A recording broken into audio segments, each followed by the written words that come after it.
এখানে দোকানদার এই লোকটাকে একটা আম টেস্ট করতে দেয়। লোকটা তখন আম মুখে দিতে তার পুরা শরীর আম হয়ে ঝরে পড়ে যায়। এটা দেখে তখন দোকানদার হাসতে লাগে। আরে শোন, নিচে যেগুলো আম পড়ে আছে সবগুলো তুলে উপরে রেখে দে। আরে এটা আপনি কি করেছেন?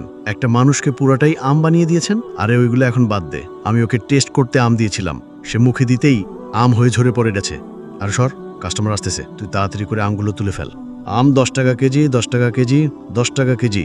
আরে এত কম দামে আম দিচ্ছে, দেখে তুই একটু। ভাই সাহেব, আমি কি এটা ঠিক শুনলাম? আম 10 টাকা কেজি? হ্যাঁ ভাই সাহেব, সবগুলো আম 10 টাকা কেজি দিচ্ছি, কিন্তু ওই পাশে তো 400 টাকা কেজি আম বিক্রি করছে, আপনি 10 টাকা কেজি কেন বিক্রি করছেন? ভাই সাহেব, এই আমগুলো আমরা তাড়াতাড়ি করে বিক্রি করে চলে যাব, তাই কম দামে দিচ্ছি। আমার তো একটু সন্দেহ লাগছে, তোমাদের এই আমের কোয়ালিটি কি ভালো আছে? আমি কিন্তু মেহমানদের জন্য নিয়ে যাব। ভাই সাহেব, ওইটা নিয়ে আপনার কোনো টেনশন করতে হবে না, একদম সলিড মাল পাবে। আচ্ছা, আমাকে ওই কার্টুনটা থেকে দিয়ে দেন। এই কার্টুনটার পুরো দাম পড়বে 60 টাকা। ঠিক আছে, দিয়ে দেন। ঠিক আছে, দিচ্ছি।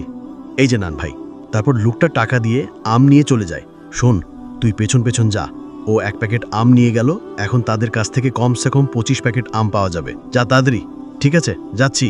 এদিকে লোকটা তার মেহমানদের জন্য আম নিয়ে চলে আসে। আপনাদের জন্য আম নিয়ে চলে এসেছি, পুরো 1 কার্টুন। আরে এটা আমি কি দেখছি? সে আজকে আমাদের জন্য 1 কার্টুন আম নিয়ে এসেছে। অযথায় কি দরকার ছিল টাকা খরচ করার? আর এটা কোনো ব্যাপার হলো নাকি? আমি তো আপনাদের জন্যই টাকা উড়াবো। তোমার কাছে বড় একটা নোট দেখলাম, ওই টাকাটা কি করেছো? আচ্ছা, ঠিক আছে, সমস্যা নাই।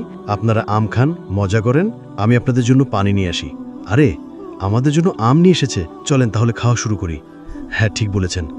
এটা বলে তখন আম মুখে দেয়, আর সবাই আমে রূপান্তরিত হয়। আরে সবাই কোথায় চলে গেল? আর এখানে এত আম পড়ে আছে কেন? এত সুন্দর আম, আমি একটা খেয়ে দেখি। এটা বলে আমে কামড় দিতে এই লোকটা আমে রূপান্তরিত হয়ে যায়।